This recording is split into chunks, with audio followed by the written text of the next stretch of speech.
So hi everyone, welcome back to another new video. So guys, भरपूर मुलांचे questions होते की दादा, जर आम्हाला एमएसटी सीईटीच्या एक्झाममध्ये कमी मार्क मिळाले तर आम्हाला कॉलेजमध्ये ॲडमिशन मिळेल का? कारण की भरपूर मुलांचं ड्रीम आहे, भरपूर मुलांचं स्वप्न आहे एका इंजिनिअरिंग कॉलेजमध्ये किंवा एका फार्मसी कॉलेजमध्ये ॲडमिशन घ्यायचं.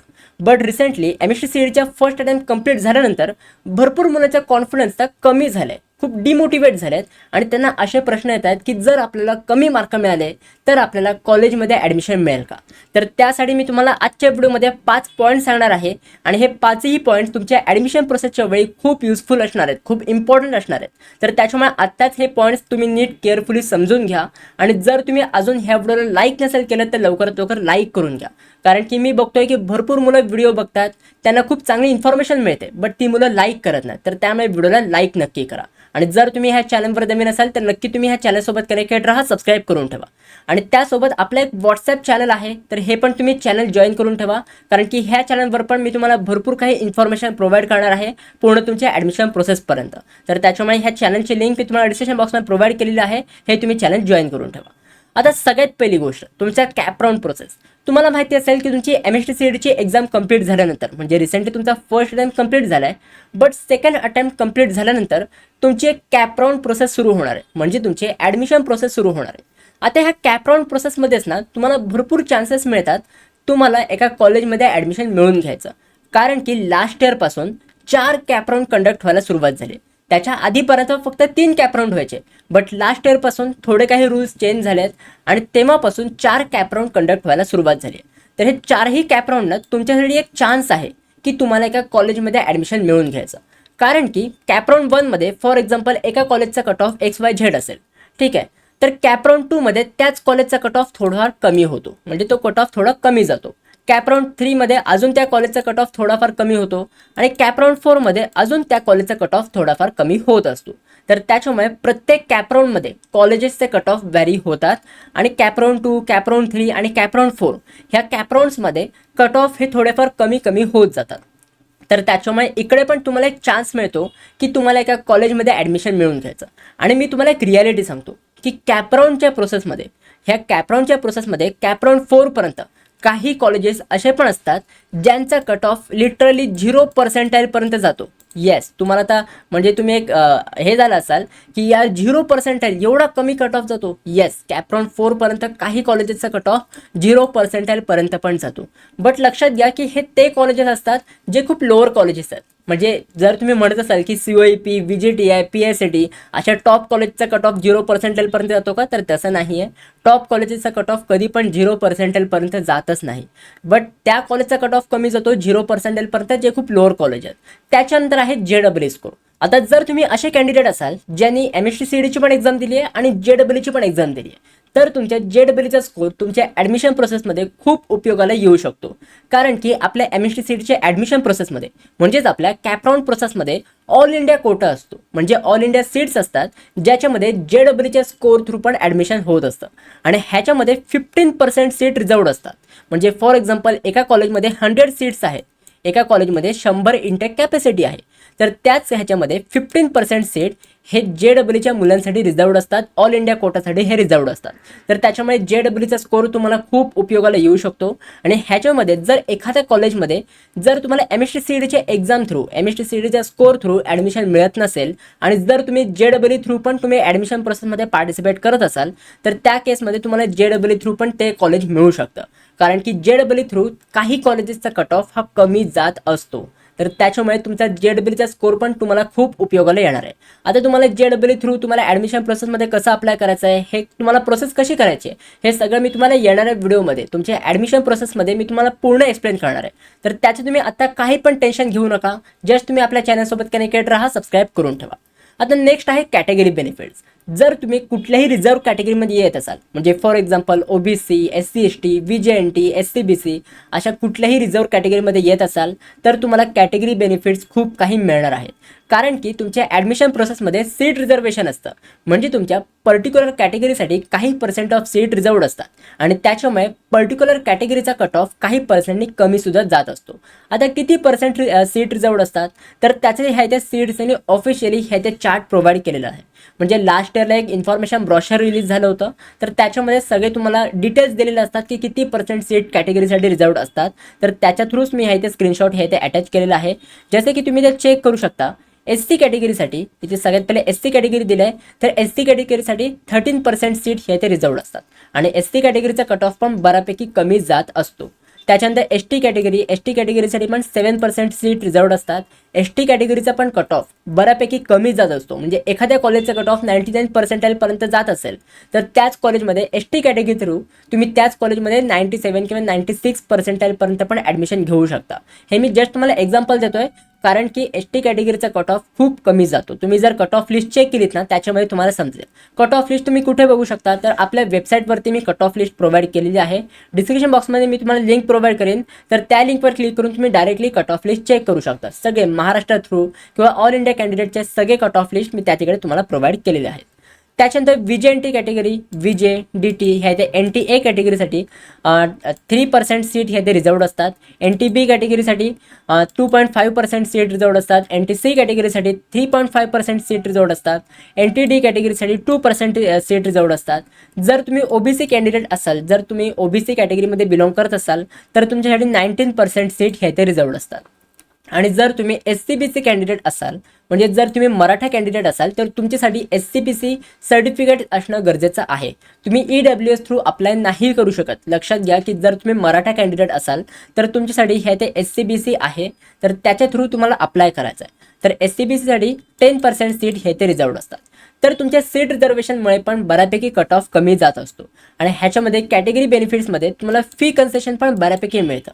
म्हणजे प्रत्येक कॅटेगरी थ्रू डिपेंड असतं. जसे की OBC थ्रू 50% सीट 50% फी तुम्हाला कन्सेशन मिळतं, तर त्याच्यामध्ये तुम्हाला फी कन्सेशन पण तुम्हाला हे ते मिळत असतं आणि तुम्ही बऱ्यापैकी स्कॉलरशिपसाठी पण ॲप्लिकेबल असता.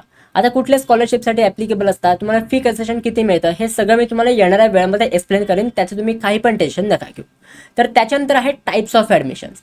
आता टाईप्स ऑफ ॲडमिशन प्रोसेस खूप इम्पॉर्टंट आहे.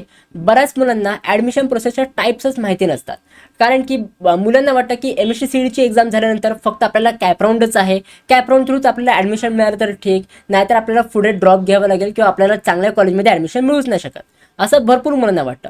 बट लक्षात घ्या की तुमच्यासाठी बॅकअप ऑप्शन पण असतात.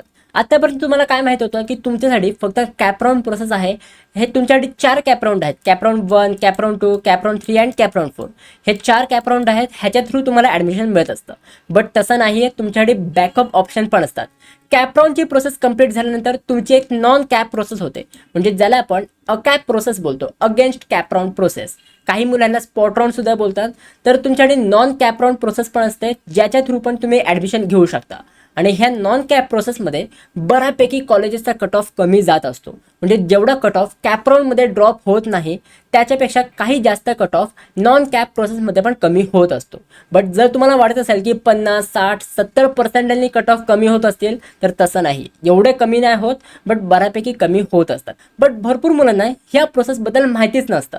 मुलांना काय वाटतं की यार कॅपराऊंड प्रोसेस झाली की झालं, आपली ॲडमिशन प्रोसेस संपली. ते काही मुलं कॅपराऊंड प्रोसेसपर्यंतच लिमिटेड राहतात. त्या बॅकअप ऑप्शन ट्रायच नाही करत ते नॉन कॅप प्रोसेसमध्ये. आणि अजून एक प्रोसेस मी तुम्हाला सांगेन, तर त्या प्रोसेसमध्ये ते पार्टिसिपेटच नाही करत. तर त्यामुळे काय होतं ना, काही मुलांना जे कॉलेज ते डिझर्व करतात, तर त्या कॉलेजमध्ये त्यांना ॲडमिशन नाही मिळत, कारण की ते फक्त कॅपराऊंड प्रोसेसपर्यंतच पार्टिसिपेट करतात. ते नॉन कॅप प्रोसेसमध्ये किंवा पुढच्या प्रोसेसमध्ये ते पार्टिसिपेट करतच नाही. बट तुम्हाला तसं नाही करायचं आहे. कॅपराऊंड प्रोसेस झाल्यानंतर पण तुम्हाला भरपूर काही बॅकअप राऊंड आहेत, तर त्याच्यामध्ये पण तुम्हाला पार्टिसिपेट करायचं आहे. कारण की ह्याच्यामधनं पण भरपूर मुलं अशी आहेत, लास्ट इयर पण भरपूर मुलं अशी होती ज्यांना कमी मार्क होते, बट तरी त्यांना एका चांगल्या कॉलेजमध्ये ॲडमिशन मिळालं होतं. कारण की त्यांनी पेशन्स ठेवला होता. त्यांनी शेवटच्या राऊंडपर्यंत बॅकअप राऊंडमध्ये पण त्यांनी पार्टिसिपेट केलं होतं आणि शेवटपर्यंत त्यांनी ट्राय केलं होतं. तर त्याच्यामुळे तुम्हाला कॅप राऊंड नंतर पण बॅकअप राऊंडसाठी पण तुम्हाला अप्लाय करायचं आहे. तर त्याच्यामुळे तुम्ही नॉन कॅप प्रोसेसमध्ये पण पार्टिसिपेट करू शकता. त्याच्यानंतर ILS राऊंड पण आहे. बऱ्याच मुलांना असतो ना प्रश्न की मॅनेजमेंट कोटा, दादा आम्ही मॅनेजमेंट कोटामध्ये ॲडमिशन घेऊ शकतो का? तर तुमच्यासाठी ILS राऊंड पण आहे. तर ह्या राऊंडनी पण तुम्ही ॲडमिशन घेऊ शकता. बट ह्याचे पण काही प्रोज आहेत, ह्याचे पण काही कॉन्स आहेत, जे मी तुम्हाला येणाऱ्या व्हिडिओमध्ये सांगेन. मी तुमच्यासाठी एक फुल डिटेल प्रोसेसवर एक व्हिडिओ बनवणार आहे. तर त्याच्यामुळे तुम्हाला काही पण टेन्शन घ्यायची गरज नाही आहे. जर तुम्हाला पूर्ण डिटेल प्रोसेसवर व्हिडिओज पाहिजे असतील, जर तुम्हाला पाहिजे असेल की तुम्हाला ॲडमिशन प्रोसेसपर्यंत मी गाईड करावं, तर मी तुमच्यासाठी गाईड करणारच आहे. बट त्याच्यासाठी मला तुमचा सपोर्ट पण पाहिजे. तर जर तुम्ही आपले व्हिडिओज ॲडमिशन प्रोसेसपर्यंत पूर्ण फॉलो करणार असाल, तर मला कॉमेंट सेक्शनमध्ये नक्की सांगा की I will follow you till the end. मी तुम्हाला पूर्ण शेवटपर्यंत फॉलो करीन. हे मला कॉमेंट सेक्शनमध्ये सांगा, म्हणजे मला समजेल की किती मुलं आहेत एक्सायटेड त्यांच्या कॅप राऊंड प्रोसेससाठी, त्यांच्या ॲडमिशन प्रोसेससाठी, आणि किती मुलं आपले व्हिडिओज फॉलो करणार आहेत. म्हणजे त्याच्या अकॉर्डिंग मी तुम्हाला भरपूर काही स्पेशल व्हिडिओज प्रोव्हाइड करू शकतो. तर त्याच्यामुळे मला कॉमेंट करून नक्की सांगा, आणि नक्कीच मी तुम्हाला पूर्ण ॲडमिशन प्रोसेसपर्यंत मी तुम्हाला पूर्ण गाईड करणार आहे. तर तुम्हाला काही पण टेन्शन घ्यायची गरज नाही. आता नेक्स्ट पॉईंट आहे मायनॉरिटी बेनिफिट्स. आता जर तुम्ही कुठल्याही मायनॉरिटीमध्ये बिलॉंग करत असाल, तर तुमच्यासाठी ॲडमिशन प्रोसेसमध्ये भरपूर काही बेनिफिट्स आहेत. कारण की आपल्या महाराष्ट्रामध्ये असे काही कॉलेजेस आहेत ज्याच्यामध्ये स्पेशल मायनॉरिटीसाठी सीट रिझर्वड आहेत. स्पेशल मायनॉरिटी कॉलेजेस आहेत ते, ज्याच्यामध्ये 50% सीट हे मायनॉरिटीच्या कॅन्डिडेटसाठी रिझर्वड असतात. म्हणजे फॉर एक्झाम्पल एक कॉलेज असेल जे गुजराती मायनॉरिटीचं आहे. सो जी पण मुलं गुजराती मायनॉरिटीमध्ये बिलॉंग करतात, तर त्या मुलांसाठी त्या कॉलेजमध्ये 50% सीट रिझर्वड असतात. आणि त्या स्पेसिफिक मायनॉरिटीसाठी बऱ्यापैकी कट ऑफ कमी जात असतो. म्हणजे जर एखाद्या कॉलेजचा कट ऑफ 99% जात असेल, तर त्याच कॉलेजमध्ये मायनॉरिटीचा कट ऑफ बऱ्यापैकी कमी जात असतो. तर तुम्ही जर मायनॉरिटीमध्ये बिलॉंग करत असाल, तर तुमच्यासाठी हे खूप बेनिफिशियल आहे. आता कोणते कोणते मायनॉरिटीज आहेत, तर ह्याची मी पूर्ण लिस्ट दिलेली आहे. ही पण तुम्ही चेक करू शकता. कुठले कुठले मायनॉरिटी कॉलेजेस असू शकतात. तरी तुम्हाला ते लिंग्विस्टिक मायनॉरिटी गुजराती कॉलेज, म्हणजे काही कॉलेजेसमध्ये गुजराती मायनॉरिटी असते, काही कॉलेजमध्ये गुजराती जैन मायनॉरिटी असते, काही कॉलेजमध्ये हिंदी मायनॉरिटी असते. तर असे काही कॉलेजेस आहेत ज्याच्यामध्ये तुम्ही मायनॉरिटीच्या बेसिसवर ॲडमिशन घेऊ शकता. सो जी पण मायनॉरिटीचे मुलं आहेत, जी पण मुलं मायनॉरिटीमध्ये येत आहेत, तर तुमच्यासाठी खूप बेनिफिट्स आहेत. आणि हे बेनिफिट्स तुम्हाला कसे क्लेम करायचे आहेत हे मी तुम्हाला येणाऱ्या व्हिडिओमध्ये सांगेन. त्याचे तुम्ही काही पण टेन्शन नका घेऊ. सो आय होप ह्या व्हिडिओमध्ये जे पण मी तुम्हाला सांगितलं आहे हे तुम्हाला समजलेलं असेल. हे 5 पॉईंट्स खूप इम्पॉर्टंट आहेत. या 5 पॉईंटच्या बेसिसवर जर तुम्हाला कमी मार्क मिळाले, तर त्याच्यामध्ये पण तुम्ही ॲडमिशन घेऊ शकता. तर तुम्ही आता काही पण टेन्शन घेऊ नका. जस्ट तुम्ही टार्गेट ठेवा की आपल्याला चांगले मार्क मिळाले पाहिजेत. म्हणजे जेवढे तुम्हाला चांगले मार्क मिळतील, तेवढं आपल्याला चांगल्या कॉलेजमध्ये ॲडमिशन घेता येईल. आता तुम्हाला कॉलेजमध्ये ॲडमिशन कसं घ्यायचं आहे, ॲडमिशन प्रोसेस तुमची कशी होणार आहे, हे सगळं मी तुम्हाला सेकंड अटेम्प्ट कंप्लीट झाल्यानंतर पूर्ण डिटेलमध्ये एक्सप्लेन करणार आहे. आपली एक पर्सनल काउन्सिलिंगची बॅच पण असते, तर त्याच्याबद्दल मी तुम्हाला सांगणार आहे. तर त्यात तुम्ही काही टेन्शन घेऊ नका. जस्ट तुम्ही आपल्या चॅनलसोबत कनेक्टेड राहा, सबस्क्राईब करून ठेवा. आणि हे आपलं व्हॉट्सअप चॅनल आहे, हे तुम्ही जॉईन करून ठेवा. कारण की ह्याच्यावरती पण तुम्हाला मी भरपूर काही इम्पॉर्टंट गोष्टी प्रोव्हाइड करत असतो. तर ह्या व्हॉट्सअप चॅनलची लिंक मी तुम्हाला डिस्क्रिप्शन बॉक्समध्ये प्रोव्हाइड केलेली आहे. आणि हे आपले इंस्टाग्राम ID आहे, ह्याला पण तुम्ही फॉलो करून ठेवा. आणि जर तुमचे काही पण डाऊट्स असतील, तर ते पण तुम्ही मला इंस्टाग्रामवर विचारू शकता. ही एक इंस्टाग्रामची ID आहे, ह्याची लिंक मी तुम्हाला डिस्क्रिप्शन बॉक्समध्ये प्रोव्हाइड केलेली आहे. तर तुम्ही इंस्टाग्रामवर माझ्यासोबत कनेक्ट होऊ शकता. सो गाइज, आय होप ह्या व्हिडिओमध्ये जे पण मी तुम्हाला सांगितलं आहे हे सगळं तुम्हाला समजलेलं असेल. जर तुम्ही एक्सायटेड असाल ॲडमिशन प्रोसेससाठी, तर नक्की मला कॉमेंट सेक्शनमध्ये सांगा की येस दादा आय एम एक्सायटेड. तर त्याच्यामुळे मला समजेल की किती मुलं एक्सायटेड आहेत. आणि जर तुम्ही मला शेवटपर्यंत फॉलो करणार असाल, तर तेही मला कॉमेंट सेक्शनमध्ये नक्की सांगा. So guys, that's it for this video. कशी वाटते तुम्हाला ही व्हिडिओ? आवडली असेल तर नक्की तुम्ही लाईक करा, शेअर करा, सबस्क्राईब करा. भेटूया आपण पुढच्या व्हिडिओमध्ये. तोपर्यंत बाय बाय, सी या अँड बघू.